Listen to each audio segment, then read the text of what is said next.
very nearly about something April 2025. Yes, I have managed to change the name of the channel which was previously known as Very Nearly About Sailing, and prior to that just about sailing, because it was mainly supposed to be a sailing channel. My name is Paul, by the way. You're welcome if this is the first time you've seen the thumbnail and you think, oh, I'm interested in seeing about that motorcycle. This motorcycle is not the one that's going to be featured on this particular episode. This is my lovely Honda 250N Super Dream 1980, which I bought, did loads of work to it. There's previous episodes on what I did to it. I've done about 1,500 miles on it. And it was a real lifesaver because I'd had a very tough 5-year hiatus of doing very little and no adventuring at all. And this bike has helped me actually decide what I want to do. First of all, yes, I am going to continue to do the sailing, but secondly, I want to do some motorcycle camping, motorcycle adventures, both in the UK and in Europe, and who knows, even further abroad. And by riding around on this, I've decided what I want.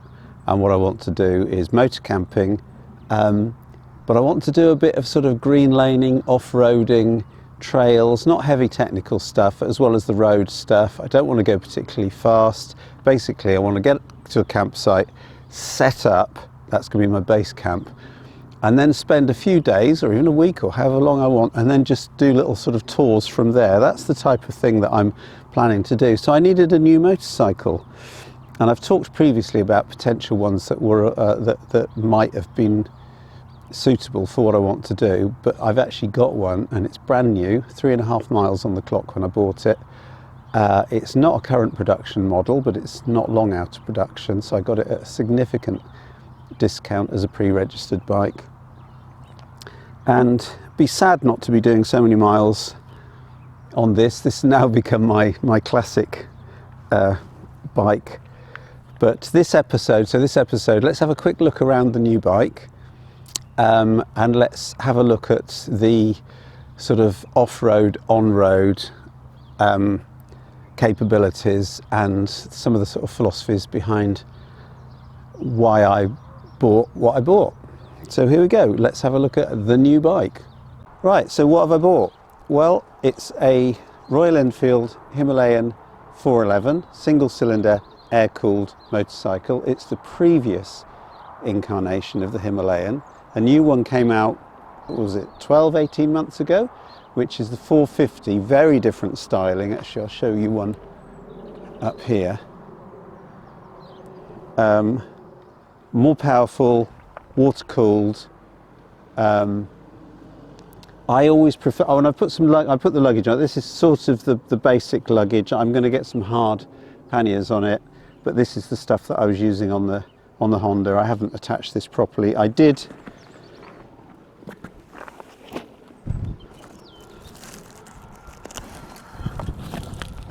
put some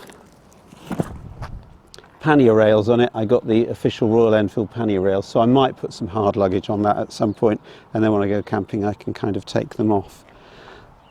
So the key thing about this, why did I go for this rather than the 450? Well, for me, I actually prefer the look of it. Have another look. I just like that classic sort of motorcycle look. It's not really any lighter. It does carry its weight further. I did have a look and a sit on another one.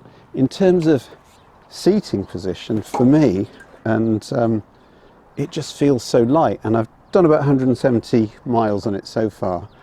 The riding position, as I say, for me is perfect. If I kind of just sort of sit here upright, my hands just naturally fall there. It really is an easy get on and travel and go motorcycle. I wanted an air-cooled bike. I wanted something I could do my own work on. It's got traditional sort of tappets that you can do with the sort of screwdriver and lock nut. But having decided I wanted one of these and had a look at a second-hand one, and they do hold their value very well, there's actually a handful of brand new or pre-registered ones around. I liked this colour. There was one at a dealer about 30 miles from me, and it was under £4,000. A really decent second-hand one, which would have been the previous, some of the newer modifications weren't on it, was just over 3,000, so it was a no-brainer. And I'm very happy with it. I'm still running it in, so it's a little bit frustrating, but this is going to carry me wherever I want for as long as I want.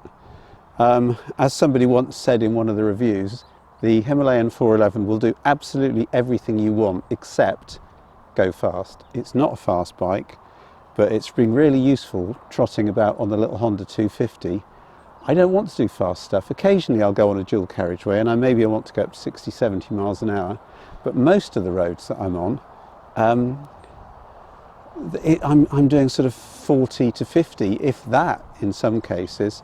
And the other reason, because I briefly looked at possibly the Gorilla, I looked at CRF 300. CRF 300 is a little bit too much focused on off-road. The Gorilla wasn't enough focused on off-road.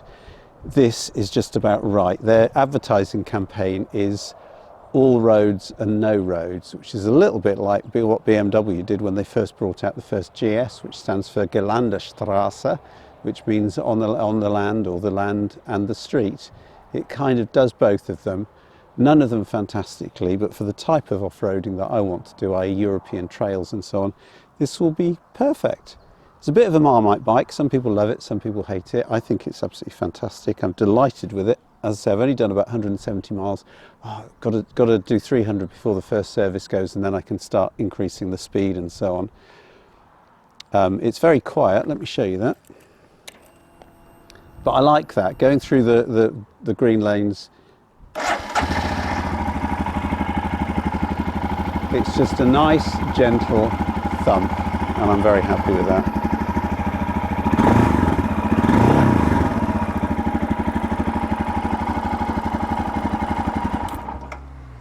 Right, let's have a bit of a closer look.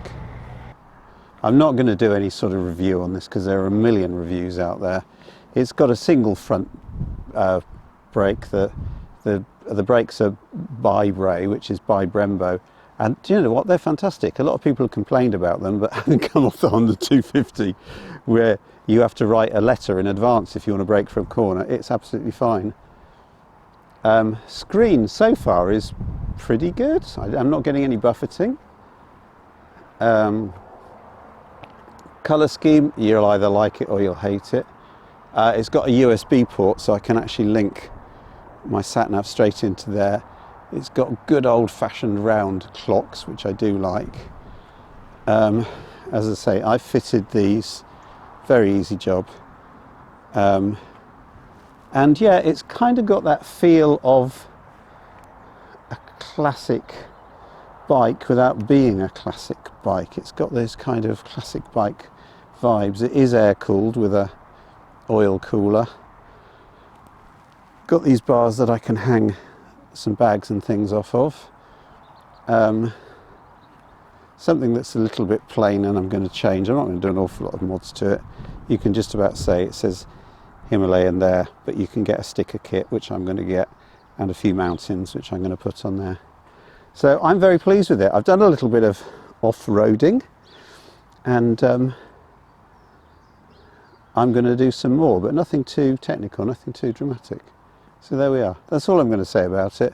Ask me any questions if you want in the comments, but as I said, there's a million emails about these things. Emails, this is what I'm talking about. There's a million reviews about these things on the internet. They've proved to be very popular.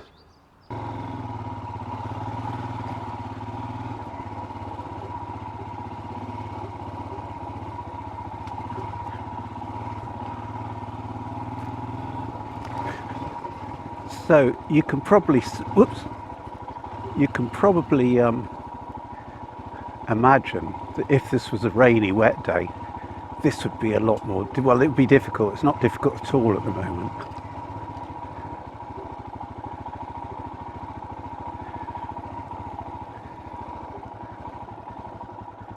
So let's just have a, see, this is the thing, you can drive along on this sort of countryside keep off the roads.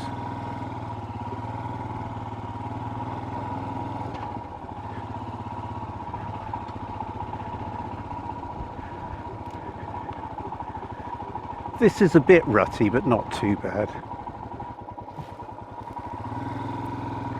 So how do you tell if something's legal in the UK? Well, Kent is pretty good, I have to say. What I've done, I've joined the Trail Riders Trail Riders Fellowship, and they have something called the Green Map, which is basically, it shows what they call green lanes. There's no official definition of a green lane. And you can have a look at those. That is not legally binding because that might be out of date. What you have to do is you have to go on to see your local council and get hold of a copy of the definitive map, which is what they call it. From KCC's point of view, I'm going to have to stand up in a minute. I don't stand up on motorcycles. What's the point of getting good suspension? How do you stand up? Sorry, you go onto the definitive map, and on the KCC one you can then just click onto the bit which is sort of overlaid on an ordnance survey map, and it gives you the absolute definitive up-to-date legal status of the road. So I checked on this one and it said byway open to all traffic. I have to say, the suspension, I'm standing up. Why buy a bike if you're going to stand up? The whole point of a bike is to have a seat on it, isn't it? What was I saying? Completely forgotten what I was saying. This is about as technical as I would want to get, and if this was a wet day, this would be impassable. So I prefer the sort of gravel type tracks. I went through a woodland yesterday, but unfortunately I had the camera set up all wrong, so I might show a tiny bit of a clip from that. This is, bluebells. I wasn't expecting, I don't know if you saw that, there are a couple of bluebells. I wasn't expecting to see any bluebells yet. We haven't got them round where we are. And there's another type of flower that I don't know what it is. White bells? No idea. This is just beautiful. This is absolutely stunning. Now I'd be happy to come through here on foot, on a horse, on a bicycle, and I'm very, very, very happy to come here on my Himalayan. So I knew that this was going to be the right bike for me. I spent ages actually deliberating, and obviously I didn't think I'd get a new one, but obviously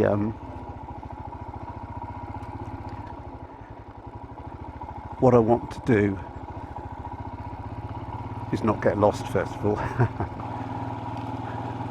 And that track was a lot more sort of gravelly. I love the suspension on this bike. By the way, the frame was designed by Harris Performance, who made a lot of sort of GP type bikes. Oop. Bit of a slippy back wheel there. The suspension is really well set up, really happy with this. If I'd have got the Gorilla, I'd probably be struggling at this point. The 21-inch front wheel and the slightly higher aspect. Look, I mean, something like this just makes it kids play. The Gorilla might have had a problem on there. The earlier part of this track did actually have a log laying across it, and I did bash the bash plate, but that's why it's called a bash plate, so you could bash it. My philosophy about choosing a bike is exemplified in doing this, which is to go as small as possible but no smaller. So I wouldn't really want to go any smaller than this and still be able to do long journeys. I think if I turn left here I can get to, I want to see if I can find this railway station thing. So that was the no roads bit. This is the all roads bit, or as BMW would say, this is the Strasse, and that was the Gelände. So yeah, same with boats actually, as small as possible, but no smaller.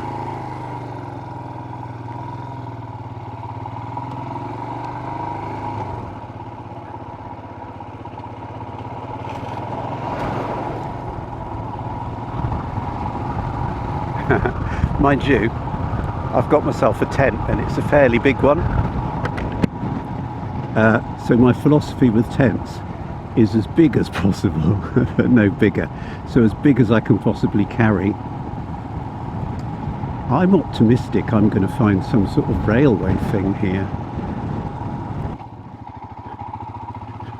There's a station down here.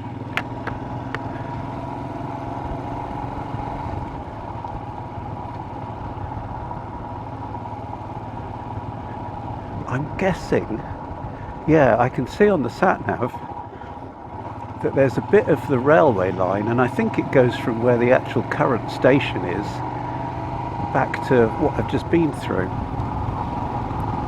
So this is, as I said, this is a travel bike. It's not an adventure bike like the Ewan McGregor and Charlie Boardman thing, you know, where they piled around on their massive GSs. It's more of a gentle travel bike that's not going to take you so fast that the countryside is whizzing by, but you can go off and explore things. And see, I'm excited already. Everything can be an adventure. I'll tell you what, driving that car would be an adventure, wouldn't it?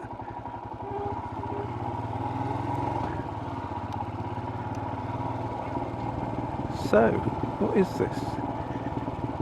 East Kent Railway car park. 2 trains, Shepherd's Well. Oh.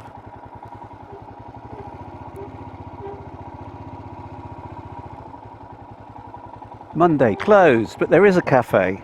Ah. Well, I'll tell you what, I'm going to save this location. Save. Enter name. What is it? East Kent Railway.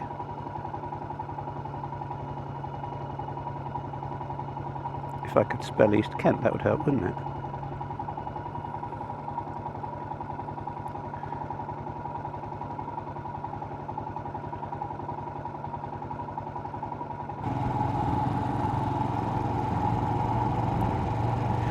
So when I start camping and I basically set up camp, I can just set the destination where I am and then just go out and ride all day and just explore things and just go and see what's around. Obviously I'll have a few specifics that I want to go and see, and a few specific roads and a few specific routes. But it's freedom, and as I said, I think last month, to me, it's the excuse me, to me it's the sort of freedom that you get motorcycling. Very, very, very similar. Sorry, what am I talking about? It's the same as you get on a boat, sailing. You can kind of go everywhere. I mean, obviously,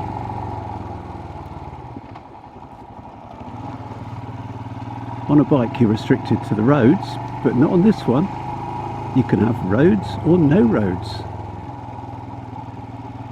Let's go down another no road. This is a no road. No, it's not a no road. This is a normal road, but it's a very small one.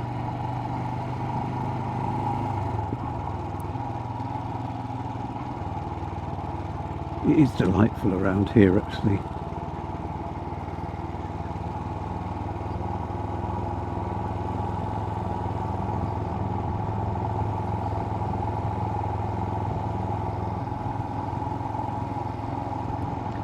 Anyway, I'm going to do a few more miles.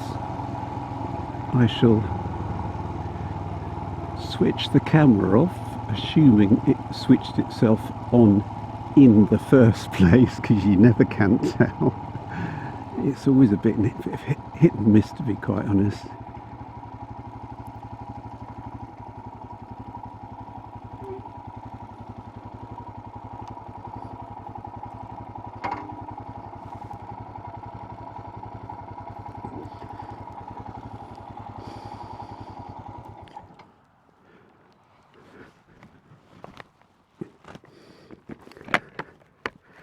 So there we go. Royal Enfield Himalayan 411, brand new. I'm absolutely delighted with it.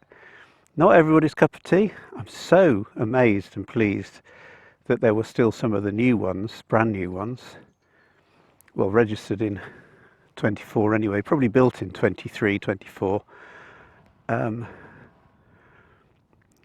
And it's absolutely perfect. For me, it might be the worst bike you've ever owned if you decide to go and buy one, but for me, it's absolutely spot on. Anyway,